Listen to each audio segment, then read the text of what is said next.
About 5,000 years ago, the Earth witnessed an interesting phase when several civilizations simultaneously began unprecedented developments. Among these civilizations, ancient Sumer shone as a clear winner, surpassing the planet's other civilizations in both culture and technology and being the first to achieve urbanization as a high culture. Sumer was home to the Anunnaki beings, who imparted unique knowledge to certain individuals over several centuries.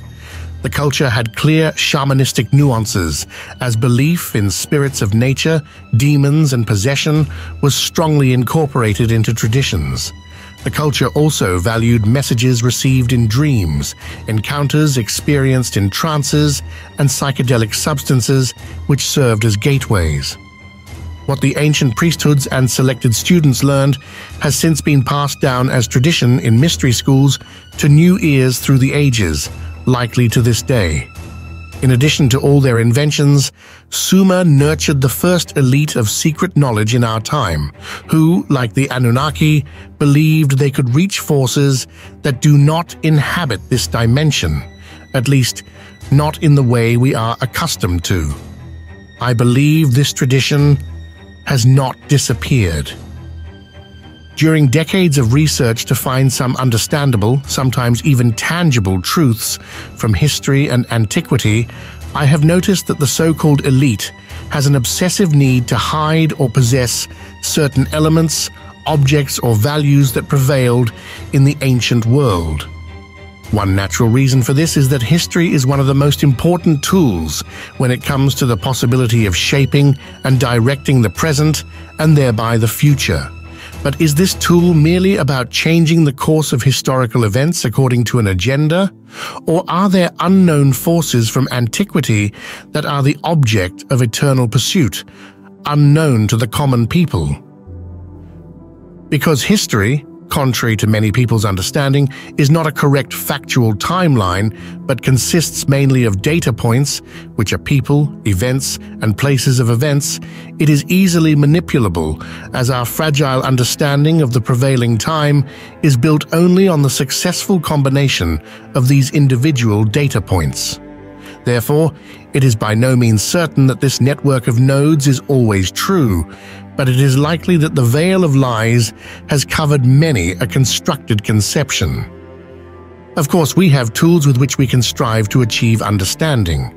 For example, archaeology provides us with physical elements through observation and measurement, whereas linguistics reconstructs and combines information in the absence of physical elements. However, we still need interpreters, such as historians, whose specialized expertise and knowledge weave us an understandable web of historical knowledge. Napoleon famously stated, "What is history but a fable agreed upon?" Unfortunately, this harsh statement is sometimes too close to the truth. The origin of extensive current historiography could be said to have begun in Greece and Rome, where great value was placed on preserving historical knowledge.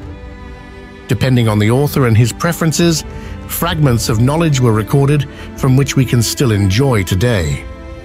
Examples include Herodotus, who was interested in elevating a mythical hero in his narrative, sidelining the achievements of the state or elite. Thucydides, on the other hand, focused on the timings of major events, building a chronological framework for Greek history, among others. The Roman Polybius aimed to compile a logical historiography, which was very typical for the Romans, as unlike the Greeks, they did not associate entertainment with historiography.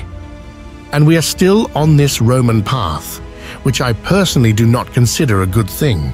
I mean, our history teaching in schools is generally boring, learning wars and dates by heart. It needs a reform where hero stories would bring the audience to life. I do not mean that something that did not happen should be taught, but that speculation within the framework should be allowed if possible. We live in a time when academic history and popular history have diverged so strongly that the latter has been collecting unpleasant stamps for decades, even though the seed of truth is sometimes with it.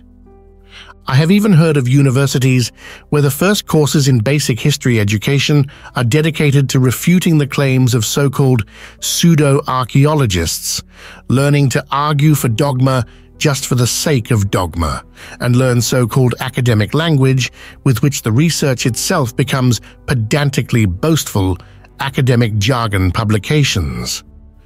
With this method, science can also be hidden or made without the public understanding the content of the studies, as the literacy of scientific literature is lacking. But I may have digressed a bit from the topic. The question is, what interests the elite in Sumerian antiquity? Is it just and only the ownership of artifacts, or is it possibly the inheritance of certain power lines and their preservation, or is something completely different being sought, possibly a forgotten power? I will tell you about two interesting examples related to the study of Sumerian knowledge in modern times. In March 2013, news of a new discovery near the ancient city of in Mesopotamia reached the ears of a few independent researchers interested in history. New excavations were carried out at Tel Khaibar, and this was a significant step forward, as the political climate had not allowed research in Iraq since the 1950s. In addition, an Iraqi military airbase had been built near the ancient city of which ruled out any possibility of research by Western countries. After the 2003 invasion and the overthrow of Saddam Hussein, Iraq focused entirely on reconstruction, so the new archaeological research in the area came as a big surprise to many. The research, about 10 miles from the city of was conducted by a collaboration between a 6-member British team and a 4-member Iraqi team. Just 3 weeks after starting, a massive building 250 feet on each side was discovered with outer walls up to 9 feet thick. This indicated the building's significant importance. The building consisted of several rooms, and finding such a complex was rare. Everything, from the beautiful floors, spoke of the place's sanctity. In addition to the building, objects were found, including clay tablets. The clay tablets revealed a mysterious name listing, a kind of new king list, which could be an important bloodline genealogy. In addition, there was a mention of a garden, which clearly reminded of the story of Eden. The most significant find was a finely crafted piece of diorite, whose purpose or significance is still unclear. What makes diorite significant is that its processing is almost impossible considering the ancient technological level.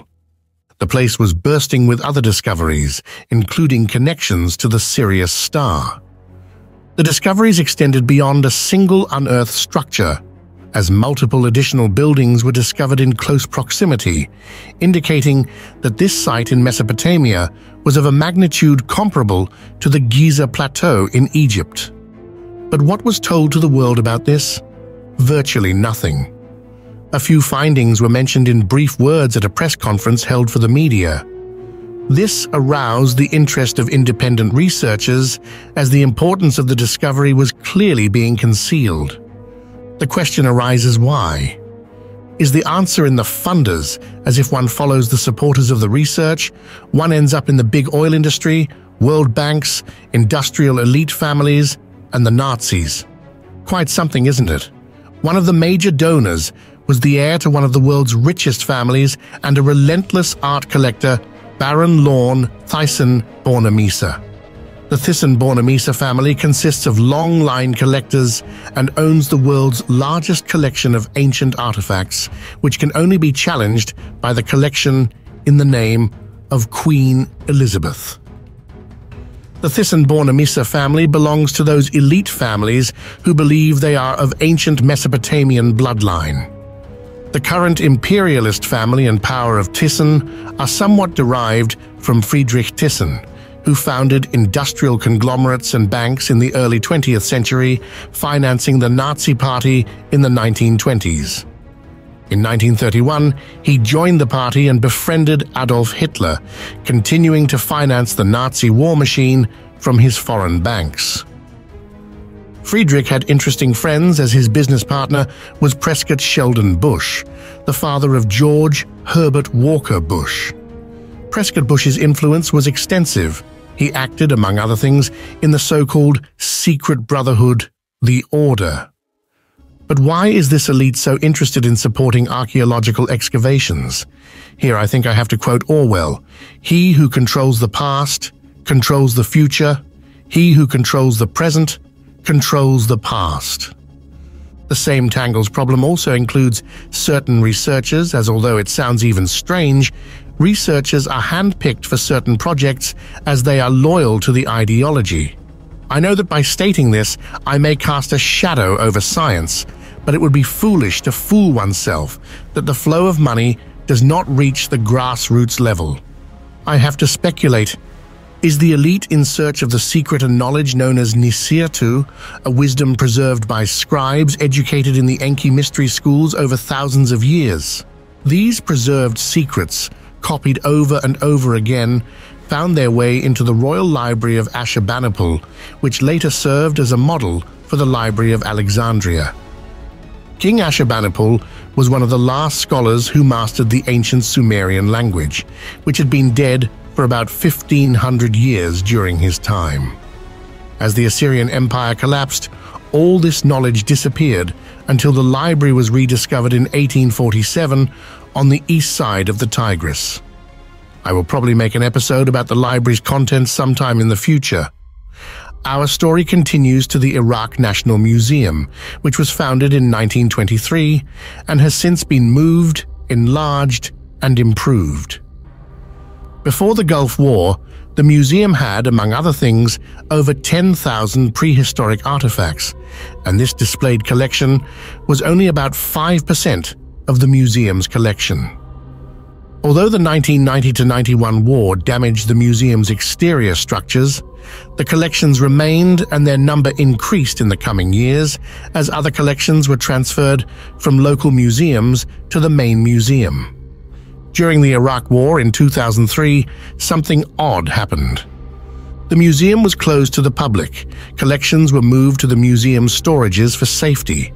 Information about the exact locations of artifacts in the storages was known to only 5 people from the museum staff, each of whom swore by the Quran that the information would not leak to outsiders. These preparations were made for possible looting attempts. The staff also planned to brick up the doors, but this was never done, as firefighting efforts would have been dramatically slowed down in case of a major fire. After the previous Gulf War, the US armed forces were accused of destroying archaeological sites. This led to the fact that during the Iraq War, the troops were aware of over 4,000 ancient archaeological research sites that needed to be avoided and protected from damage.